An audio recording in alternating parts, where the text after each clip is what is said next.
Welcome to 1 Million Cups Kansas City.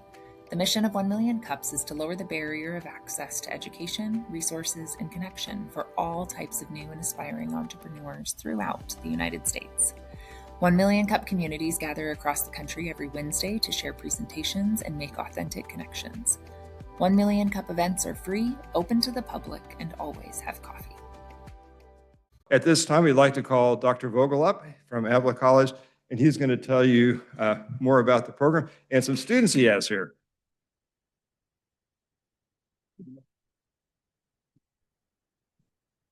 Good morning, everyone. So nice to see all of you. Thanks for having us. So I'm Dr. Vogel, the Vice President of Global Strategy and Chief International Affairs at Avila University. Avila University is a small private Catholic school just down Warnall Road at about 119th Street. I think it's called Minor Road. So we are proud Kansas Cityans. And so at Avila University, we strongly believe in international education. We have 2,157 international students at Avila University. It's the most in the Kansas City metro. And we have 67 countries represented. So actually 68 now that we have our Russian students with us. So can't wait to introduce you to our guests.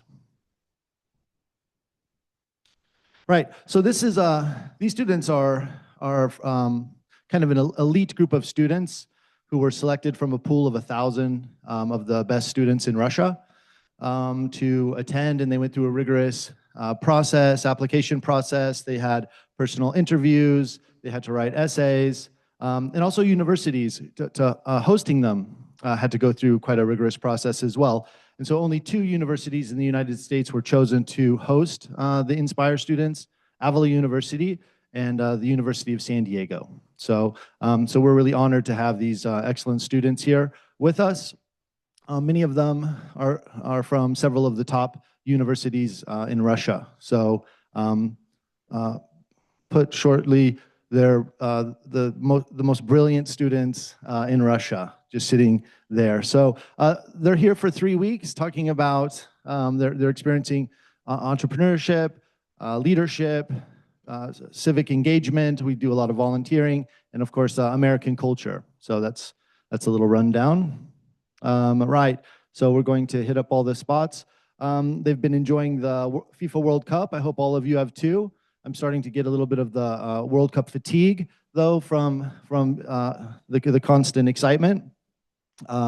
So we've had several groups visiting Avila University the last couple summers, and they're part of our Global Immersion Summer Program. And so these groups really helped us to create the INSPIRE program. So last year, it started with 5 students from Russia through a program called Spark. And then the students had such an amazing time in Kansas City with their host families and visiting all the locations here that the State Department contacted us and wanted us to partner for this grant and apply for INSPIRE. So really, that's a testament to how awesome all of you are in our community. And so, and the students also have the opportunity to travel all over the United States for a week or so. And so they go to New York and Los Angeles. And then at the end, they all come back and they said, you know what? Kansas City really is the best place in the United States. And so, so that's pretty cool. So yeah, so we're going to hit up all the spots. Every day is jam-packed. If you've imagine like a Ferris Bueller's Day Off. For 3 weeks is basically what we do, try to pack in as much as we can every single day. So this afternoon we'll go and volunteer at Harvesters. And then every night the students are writing in their journals. Is that right, guys? Okay, okay. Yep, and so this was our small group who started last year. We also have 5 additional Russian students on campus through the Spark program. They're also here. So they have local home visits. So if you're ever interested in interacting with international students, please contact me. I've got some cards I can give out. These local home visits are really interesting for the students to get inside someone's home and interact with the Americans. They've already done that a couple times during the 4th of July. Was that interesting? They said it was interesting. So just to confirm, I'm not making this up. And so then here's the students will also be part of a host family. So they will live with Kansas City family for a week at the end of the program.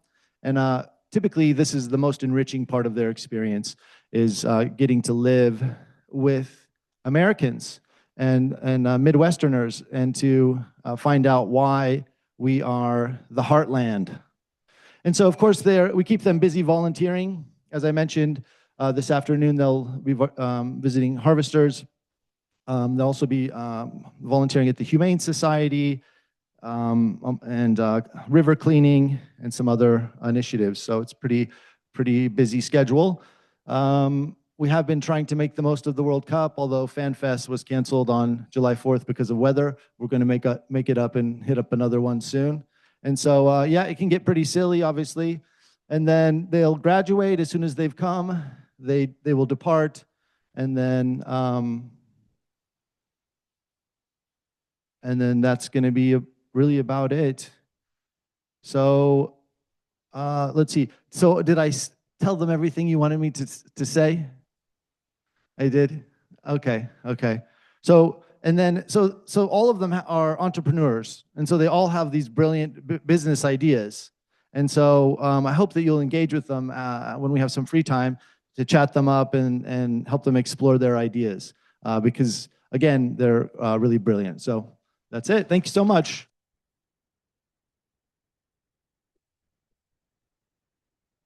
Thank you so much. You know, that thing about visiting Kansas City, when friends from Europe, I invite them to come to Kansas City. They say, "Why would I want to come to Kansas City?" But they always come back. so yeah, thanks. Yeah. So we have our first speaker. If you want to come on up here, and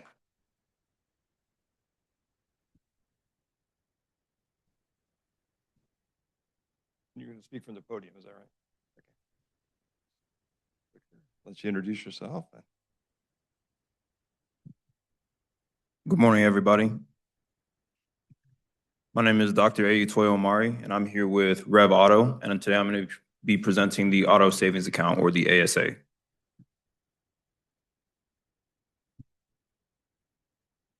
So before I get into the what the ASA is, I really want to start with the why. Auto expenses are unpredictable, unaffordable, and unmanaged. Most Americans have a savings account, a retirement account, maybe even an HSA. But the second largest expense in most households, their cars, has nothing. The average American spends $12,000 a year on their auto expenses, and vehicle expenses are the second highest household cost outside of rent. So it posed me to ask the question, why are we not saving for something like this? I'm a pharmacist by trade, and with a healthcare background, I have watched how the HSA has really transformed the way that we prepare and manage healthcare costs. I'll see patients come into the pharmacy and pay for their prescriptions with their HSA card. Patients will go to the doctor's office and pay for their copays with their HSA card, and same with the dentist's office. So I really asked myself, why do we not have something like this for our cars? So that's why Revv Auto is building the Auto Savings Account. This is the first tax-advantaged savings account purpose-built for vehicle expenses, modeled after the HSA. So the HSA is a similar savings account purpose-built for medical expenses. The tax advantages being tax-free contribution, tax-free growth, and tax-free withdrawal from the account. This account, the ASA, is dedicated solely for transportation, with guardrails in place to make sure the funds are only used for real auto costs, such as fuel, repairs, maintenance, and insurance deductibles. How does this account work? So step one, we contribute into the account via payroll deductions, employer contributions, or direct deposit, and these funds flow into the ASA. Step two, the account grows over time. So the account balance accrues interest or optional investment returns similar to an HSA or a 401k. And then step three, the account can be used to spend on approved qualified auto expenses. And this is where the tax advantages come into play. We have tax-free contributions, which are pre-tax deductions from payroll or direct deposit, tax-free growth on interest or investment returns, and then the tax-free withdrawal from the spend. Our biggest challenge with the ASA is that this account cannot simply be launched. The tax-free benefit does not yet exist because current legislation or current law does not give the ASA the same kind of treatment as an HSA. So I made the choice to make sure that I'm building the accounts, the guardrails, and the technology, and allowing policy to catch up. So the biggest challenge for me right now is to manage the gap in between, getting the buy-in for this product before the tax break exists, and also getting the tax break to exist. What I've tried so far is that I have built the qualified auto expense framework. So everything that's qualified spend, tires, oil changes, anything required for the safe operating of a vehicle. I've designed Revv Auto to operate as a program manager. So we are the coordinator between the consumer, employers, and the custodian or financial institution. We do not operate as a bank. We are the front-end layer to connect the accounts to consumers and then operate in conjunction with the financial institution on the back end to host the accounts. In the past, I started a petition to advocate for legislative change for the auto savings account. I've also drafted legislation and bills to put in place to senators or legislators to advocate for this, and I've connected with state representatives and senators who've shown early interest in this. So I want to open this conversation up to the community. If you've worked on a project that required legislation, how did you get over this legislative hurdle? Who were the people that you connected to? What were your priorities? And then what was really the big game changer that helped you get over that jump?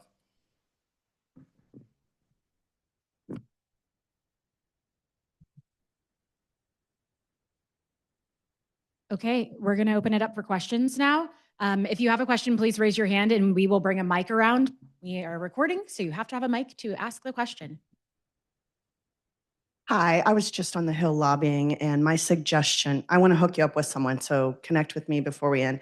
My suggestion would be to find someone up there on the Hill that believes in this, because those people will start lobbying for you. But we can connect later. Oh, Shonda Witterstetter. I'm new. I pulled up my big girl panties and came here this morning. Yes, for me. 1 million cups at its best. Okay, we'll bring it. Okay.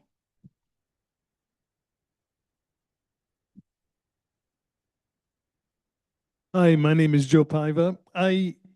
Connecting to the previous comment, in your presentation, you seem to be focused on state legislators, state senators, and for this to work, it needs to be adopted in many states. So you might want to think about the federal approach, or at least federal legislators.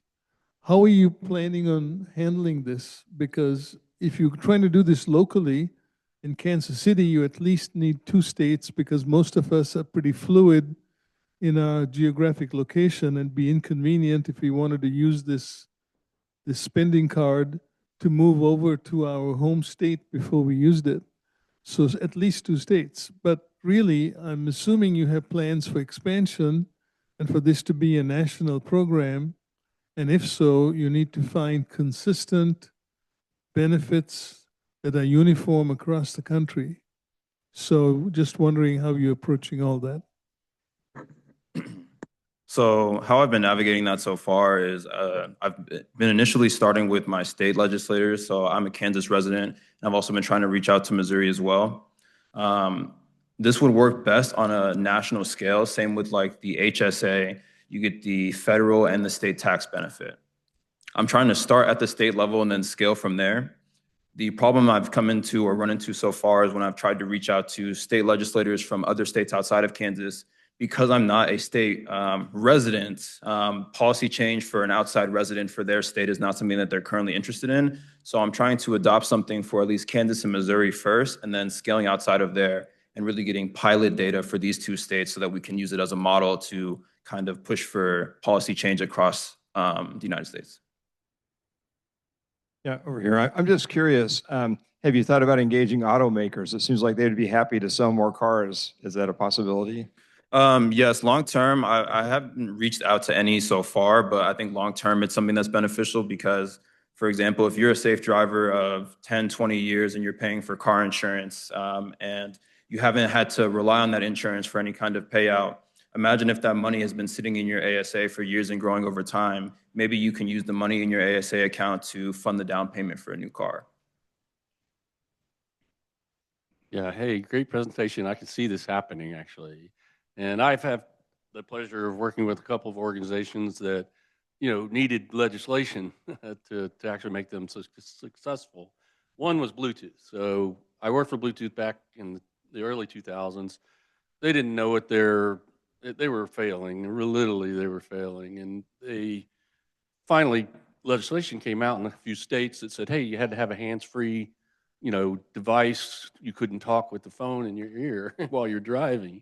And then, legislation was making that illegal and fines and everything like that. Well, then they came out and said, well, as long as you have a hands-free device, you can talk on your phone. Well, every state adopted that within a year or two, and that was one big thing. So with this, in this case, ASA, I think, if it is in fact as big of a problem as it is, then that's what you need to focus on and make that evident with, certain senators or representatives in states and try to get that legislation as policy. Yeah, there was competition against Bluetooth at the time. And so there were other options for that, but Bluetooth was sort of the incumbent, head of the market share and everything. And that was their killer app. That's what made them very successful today. Today they're shipping 8-9 billion products a year. Not the Bluetooth SIG, but all the member companies that represent Bluetooth technology. The other one was Continua Health Alliance. Now this one didn't go, but what we did is we built a set of guidelines that we hope that this was for remote patient monitoring for wearable type devices. We were hoping that the legislation would come through to point to this guideline, and then it would then become something required. It never happened, and it still hasn't happened today. Yes, it's a great standard, and you can use it, but not every company has to use it. And anyway, commend this effort. The other thing I would say is that give a AAA like discount if you can with these, automotive repair stations or whatever. I think that would be worth. Hi, Mindy McVeigh with Midnight Garden Publishing, right here. Hi, right here. Hi. I was wondering, kind of off of the idea of getting insurance involved, why not go to the major car dealerships or major car repair shops that exist specifically, across the nation, but also in Kansas and Missouri, and then doing a discount program, get them involved, because what it's going to bring is it's going to bring all these people that have your accounts to them. So they should be getting discounts to be going to these preferred memberships. And I think that having them, then it'll be easier to kind of roll out once you get out of Kansas and Missouri and start to go nationwide if they're bigger repair shops. And the insurance should also be giving discounts if they have good driver's records and they are maintaining their car. That's going to mean less payout for the insurance. So I think both of these things on both sides would be really helpful, and it would lend more credence to when you actually approach lobbyists and the government to be like, all of these people support this, and we already have this kind of going and working. So I think that that's a great idea. I'm trying to reach out to kind of those automakers and insurers as well.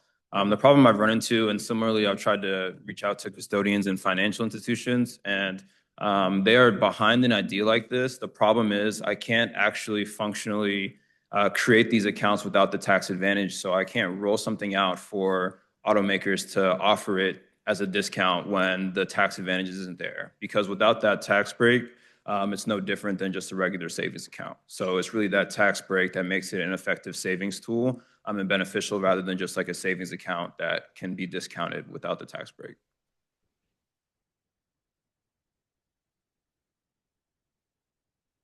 I haven't Can you tried that, repeat the but question before you say it out loud, since you didn't have will you repeat the question? can I push it out as a product with the discount before the tax policy comes in? That hasn't been something that I've tried so far, but I think that is a good idea. And I'd really like to get some people on board in the future that would be willing to kind of buy into the product before the tax break exists. Okay, I could go. Hi, Is it okay? Please go Hi, ahead. Dr. Omare, Shonda McConnell with IC Stars. Brilliant concept, brilliant. And as a contributor, I should say, as a beneficiary of HSA, totally understand your model. I'm curious, are there any individuals or organizations that are doing similar work as yourself? And perhaps from a collaborative standpoint, there could be a collaborative approach to approach legislation?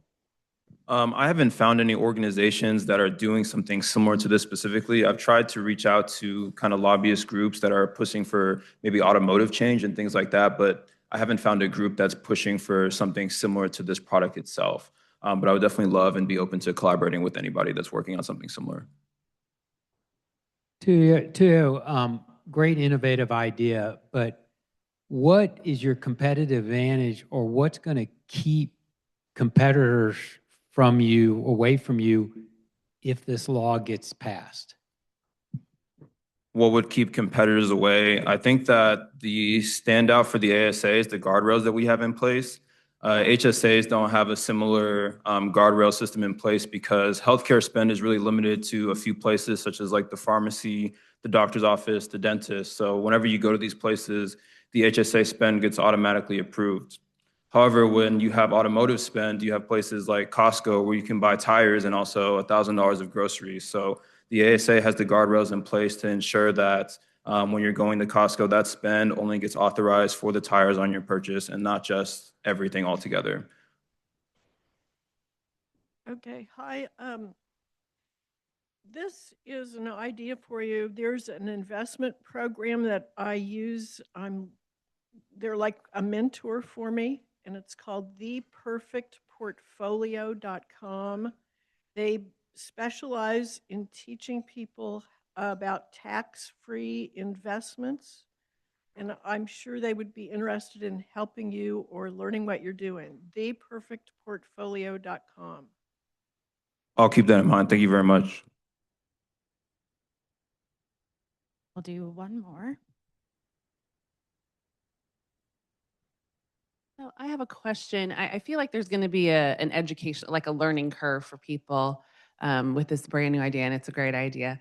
And I'm wondering if maybe there's some research that you could tie in that talks about the negative impacts to Americans when they don't have that money, like they lose their method of transportation because they didn't have that money. Research is a big thing here at the foundation, so it just kind of clicked in my head, like maybe there's research that you could use to help promote your idea of like, hey, if people don't have this and they face this, you know, their car breaks down in a way that's then too expensive for them to repair, what the economic impact could be. So I think maybe there's I'm sure research is being done on those impacts, and I think that'd be a good way to help educate people with why this would be beneficial.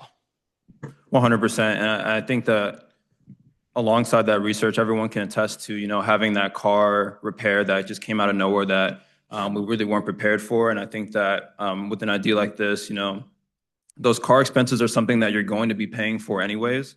So if we're already saving in advance of that, you know, you might not have enough money in the account to cover the entire repair, but if you had an extra $500 cushion, that's really something that's beneficial to a lot of people. I was just kidding when I said one more. So one thing I would recommend to you, I previously was the director of small business and entrepreneurship for the state of Kansas. Leverage the entrepreneurs in state government, engage with them. And specifically, I would recommend state of Michigan. They have obviously a really deep history with transportation, but they have I just pulled it up, a Michigan Mobility 2045 plan. And they actually call out innovations in how people can stay in their vehicle in that transportation plan. The director of small business in that state is Ben Marciona, and I can make an introduction for you. But there are states that are really innovating in transportation. For the state of Kansas, Governor Kelly said water is our focus right now. So looking at different states, seeing, you know, what is your focus and how can you tie a state's focus, a governor's focus, with what you were doing, I think would be really beneficial. That's a great idea. Thank you. I'd love to connect later. All right. All right, a very good final question. Let's get to it. So, Thank you. So now you stay there. And now we have one more, if you want to stay, we have one more final question. And I know you've probably already answered this to some degree, but just to kind of sum up, what can we as a community do to help you? As a community, it would be really beneficial to myself and my project, Revv Auto, and the auto savings account. If anybody has any connections in the legislative scope or the political landscape to connect with me on that, that would really help drive something like this forward. Thank you very much. Good job. Fantastic.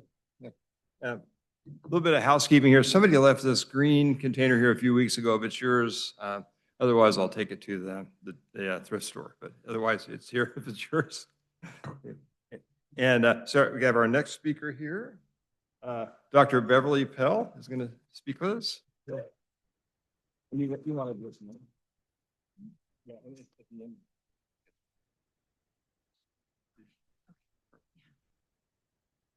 Good morning.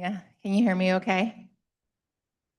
Thank you, 1 Million Cups, for inviting me to speak. I really appreciate it. I'm Dr. Beverly, and before I begin, so I know the room that I'm speaking to, can you raise your hand if you've ever used any type of social media before? Social media, you've used it before? Keep your hands up if you are still using it. You're still on social media. Okay, that's pretty much everybody. How about AI? If you ever tried AI, okay? And leave your hands up if you're a big supporter of it. Ooh, look at, okay, everyone went down over there. Okay, if it wasn't for social media or AI, I would not be here today. Whoops. So, oh wow, that went really fast. You said it was really hard to push. So here I am. So I always enjoyed social media. I started about 20 years ago when Facebook came out. And but the last few years, I've not enjoyed it. It's really changed. And so I heard Gary Vaynerchuk, if anybody knows, entrepreneurs, speak on a podcast that said, really, social apps should have 2 feeds instead of 1. And so 6 months later, I joined a hackathon, and because AI is there and I like social media, and I built a new social app that has 2 feeds. And we changed the structure of this social platform to the friends feed for your close relationships and the discovery feed for intentional discovery. The biggest challenge right now is raising capital to pay for an engineer. I am a non-technical founder, so I used AI to help me build this. And now I'm looking for a technical co-founder to be my partner to keep going on this. So far, I've been bootstrapping the company. We're about a year old, and I've been networking. We actually have 14 paid supporters pre-product, and I've been applying to grants and pitches. Had a conversation very encouraging from Keystone Angels, and I get to pitch at Digital Sandbox in 2 weeks. Yay! So what I've learned most in the last year is that connections really matter. That's why we're all in this room today, right? And I'm so grateful for the connections that I've made. And for this app to take off, connections are what we need. We just need a small, trusted group who know each other to get on the app, and that would solve the cold start problem. And so my community question for us today would be, where did you find trusted help before you could hire? So my biggest challenge is having the capital to hire an engineer, a non-technical co-founder. So that was my question for you today. Where can I find help to hire, or not hire, but get the trusted relationships to get help before I can hire? And would you like to try DuoFeed? Thank you.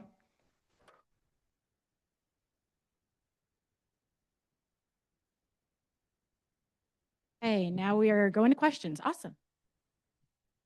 And as a reminder, make sure you use the mic if you're going to ask a question.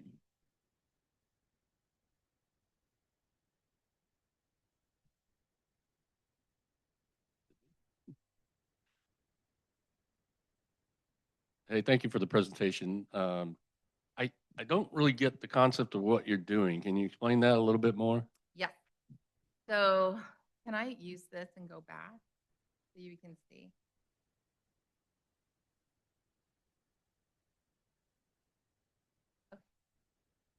So DuoFeed is a social platform.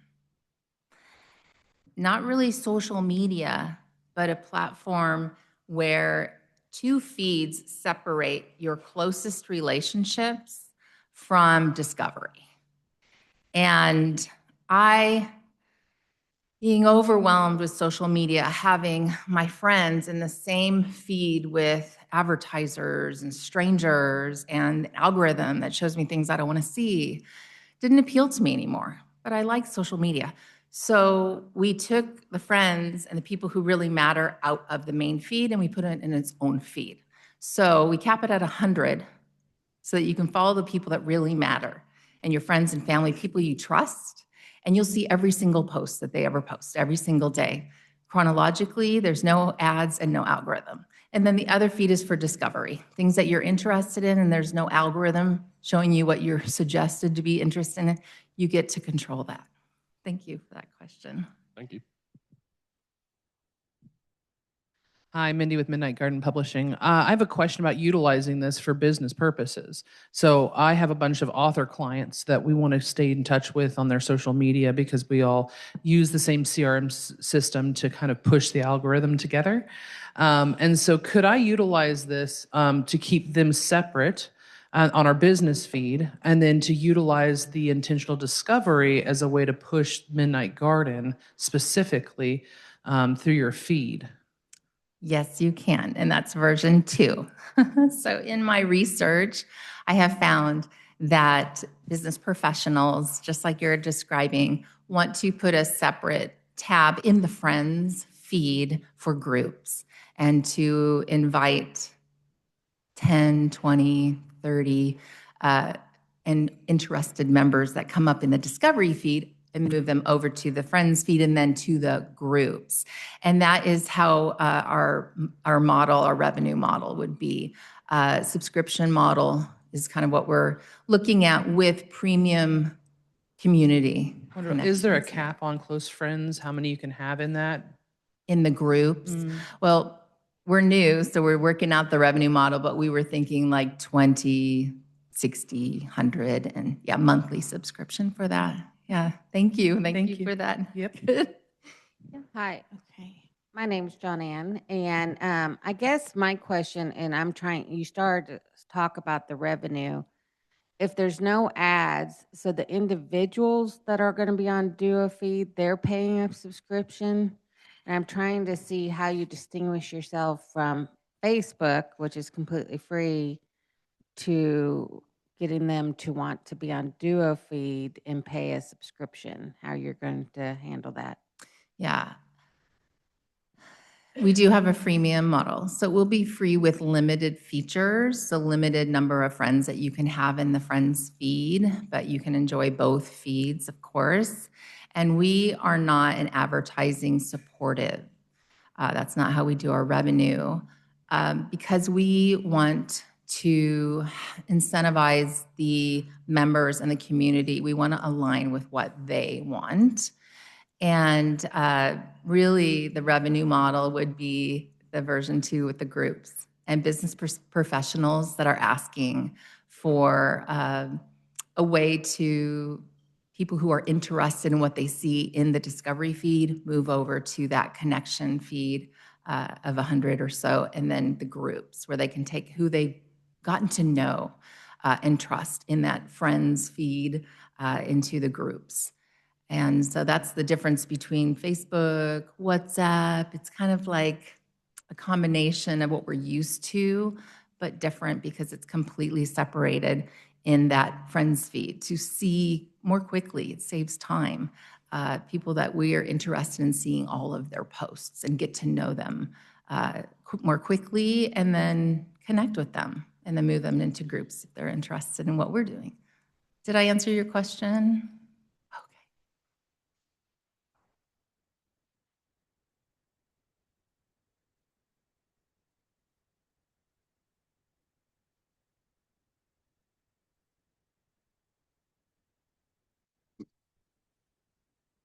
I'm Bob Shans, and I'm in a small networking group with a gentleman who has no technical background, but he has been able to come up with a beta model of an app. And it's really pretty good. It's a tell my story type app. I've been helping him test it out just from a user experience standpoint. So get with me after. I'll find a way to share his contact information with you so you can get connected with the technical ability that you need. Great, thanks, Bob.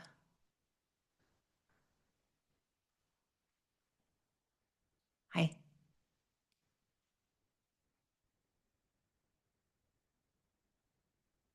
Okay, can you hear me now? Okay, hi. You said that this is a social platform, not a social media, which means I'm expecting it to have some way to link into the platform. Say I want to embed it into something that I'm offering. Do you have something like an API or inroads into your platform so I can use it? This is a good idea. I want to kind of implement it, but I do not have the time and energy and money to do this myself. So I would love to partner with you to bring it into my system. Is that a possibility right now? I like that suggestion, and yes, I believe that is possible. Thank Yes, you. with APIs, yes, thank you. Hi, I'm over here in the corner, other corner, one more corner. Hi, Nathan Hall. I'm with Lefty Media Co. here in Kansas City. We do build custom AI. I sent you a request on LinkedIn already. Something I do encourage you, if you've not heard of the Kansas City AI Club, I would get involved. It's a lot of startups for AI. You'll meet the brightest in the room. 21st, there's an expo where you'll see 20 companies demoing their products. I'll happen to be there, but that's something I encourage you to get involved with, especially with what you're doing. Thank you. I think I'm up. I'm India Yarbrough. We've met at the table over here. Can you talk more about your plan for consumer adoption? I mean, it seems like there is kind of this growing shift in what consumers want from their social feeds, but I don't know that people are actually taking that leap just yet to move away from certain platforms and towards others. So can you speak more to that? Yes, when I'm thinking like of our first customer, I think of, because it was my personal problem, others that are just overwhelmed with social media and are looking for that change of a more calmer, more intentional social platform. And really, we're starting with communities. We just need one community. And here we are, one nationwide community to get onto the app and start a conversation about what you're interested in. Right now, we have educators on the app. So that's who the weekly users are right now. And so my connection on LinkedIn is educators and professionals that have shown interest in the one-on-one conversations have been professionals that I've had. That's a great question. Thank you so much. Did I answer it?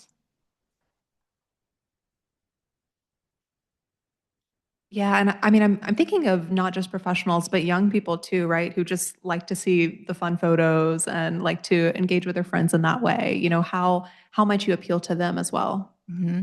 Yeah, that's customer fit, right? That's product market fit. And we're so kind of early now that I got it to the App Store and you can download it in the last couple of months, been looking for that technical co-founder to keep it running. And that's the barrier to entry here for me to continue going with this app, is to have a technical, to have an engineer, to have funding to hire an engineer. That's really what I'm running into, the problem.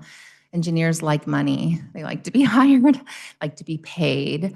But yeah, so the younger group, we have to wait and see.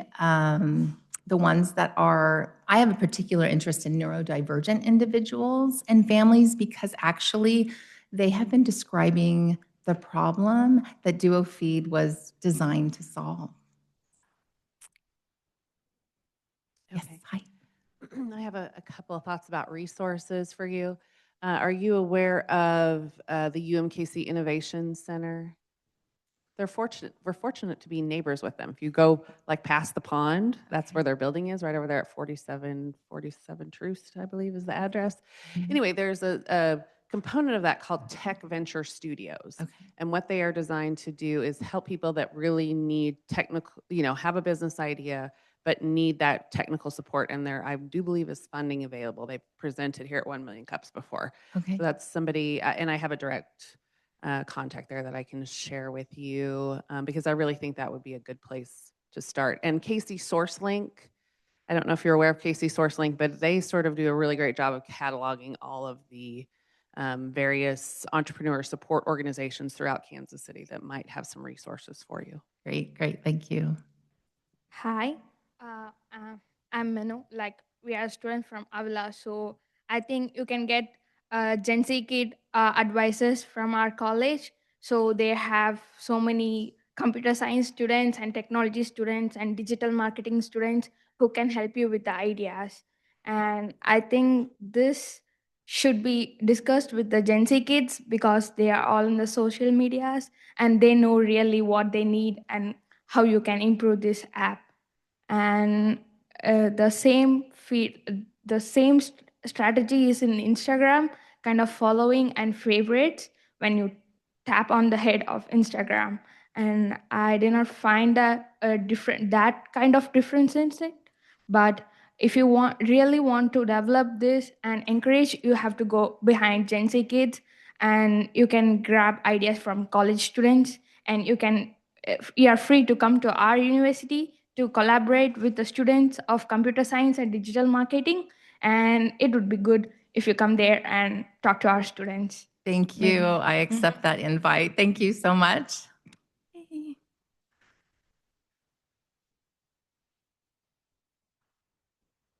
A question. So as a non-technical person as well, I always think about starting an app, maybe, kind of. What is something you would have wished you would have known, or a piece of advice that maybe you received a little bit later that really could have helped you when deciding to take this leap and as a non-technical founder? Yeah, if fate would have it, and Claude Code that came out in February came out last year in June, it would have been a lot easier for me because I would have gone into the relationships much faster. But actually, it's all about relationships. So I really spent a whole year with AI and all the models, all of them. I mean, 5 or 6 LLMs, large language models. They're like people, right? I mean, they're really not. They just scrape the internet and give you information, and it's up to your brain to figure it out. And it was tiring. If you're using large language models the right way to extract every bit of meaning, because we're meaning makers out of it, it's exhausting. And so not to have a human there, and I did. So I took the design from React Native single page application and found an engineer. And she was fantastic and contracted her to put it into React Native, so put the code good for mobile apps. But that was great to work with people. You need people, and also be very cognizant of your runway. You've got scarce resources as a single founder, saving so that you can stretch your runway. But yeah, that's what I would do. I would make sure, I don't know how to find the people. I've had hundreds and hundreds and hundreds of interviews with people, starting with Y Combinator, matchmaking site, all the way to here, a million cups, which Kansas City's been my place. I've been looking so hard for somebody in Kansas City. I really want to find that individual, co-founder, engineer to help. I think right over here. Hello, are we on? All right, I'm Jennifer Renee, owner of Within by Jen, and I love the concept. What I have found with my social media is being truly authentic and vulnerable in those spaces. A lot of times the algorithm has a hard time pushing those feeds because what they'll say analytically, if you dance or if you do what the popular thing is, you'll get more views. But being real and authentic and honoring the spectrum of light that we are and honoring all the emotions that we get to feel in this space has been something that has been challenging to build, but continuing showing up. And I think just encouraging the authenticity of people being real and what they're really going through, and honoring those spaces of what we go through in life is a beautiful avenue. And the more that we can bridge that gap of what social media is supposed to look like versus real life is, I think, a magical place. Thank you. I feel the same sentiment. which is why the friends feed, is there to be fully authentic, and it's people that you hand pick. So you have full control over that private feed. And if you're having a day and you just need help and you need love, you can post in there and be vulnerable. It's so hard to post on social media in front of a million people. It's hard for me. I'm a business owner, I gotta do it. And it helps, I'm gonna encourage all of you to do the same. Building in public has helped. 1,500 people followed me organically on social, on LinkedIn is where I chose to build in public. And I'm so grateful for those connections. Again, connections and connections and connections. And it is a beautiful thing. Yes, authenticity and Gen Z, same authenticity. We're looking for change and to organize it in groups in our friends feed. Yeah, it is a beautiful thing. I agree with you 100%. Thank you. Dr. Pell, great idea, and I wish you the best of success. I am an old school software developer, so AI has really revolutionized, and any software developer is not telling you, is not honest about it, it really has revolutionized. I wonder if you're willing to share for the group. I was speaking to somebody else that had a similar, a product kind of like yours, got the app in. I was like, well, how much did you spend on AI? They did it in Basecamp originally. I don't know what you used originally, Replit, Basecamp. They were at $12,000 to $15,000 in, and they got it in the store, and then they found out they needed a software developer. So are you willing to share how much you've already spent in kind of do it yourself? Because these AI tokens are starting to add up. Absolutely. And yeah, that's what I didn't have the problem with is the AI tokens. I just had to be creative. I used Claude. What did it have? 140 tokens at that time. I took screenshots and put it into the next chat with Claude. That's how I did it. You know, we just, come on, Claude. And then when Claude just didn't do very well for me, I went over to ChatGPT and then I pit them against each other. Come on, you're senior developer. Now you're junior because you didn't give me what I wanted. I did it through a hackathon. So the world's largest hackathon, I joined because there were free software. It was through Bolt New software. It's very beginner software, beginner friendly. I haven't written a line of code. It really worked well. And at the end of this one, almost 100,000 people joined. They were giving away millions in prizes. I'm like, maybe I'll win $5,000 and help offset that cost. I was one of 14 highlighted out of 9,500 submissions. So they liked DuoFeed, and we're talking about it on X afterwards, one of the judges. So it was exciting, but he didn't say DuoFeed. He just described it exactly. So that helped, is the free, look for free AI. The total cost to date, when I look at my business credit card, is $12,000. As one of the users, I just wanted to say thank you for restoring my hope in social media. And as former classmates, I've watched your passion to be able to build this and see what you've been able to do. So I just wanted to say thank you for doing that. Thank you. Thanks for the invite. Very good. Well, thank you so much for a wonderful presentation.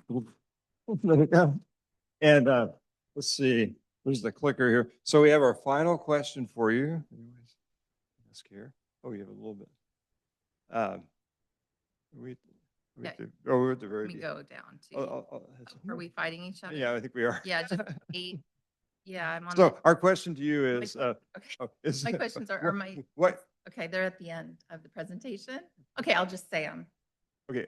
Okay. So our question to you is it's coming up here on the screen. You'll allow me to do that. Whoops. Oh, okay. Is what can we as a community do to help you? Okay. So can I go like that? That helps me. Engineer. If you do know an engineer, anybody, thank you so much. If you know an engineer or a technical lead who is mission-driven for mission-driven products, I would love an introduction. If you know any investors that believe and are passionate about ethical technology, I would love an introduction when the time is right. And download DuoFeed. Please try it. Download it and let me know what works and what doesn't. It's an MVP. It's a minimum viable product. It's brand new, and I appreciate any feedback you can give. Thank you so much. Thank you very much. That's good.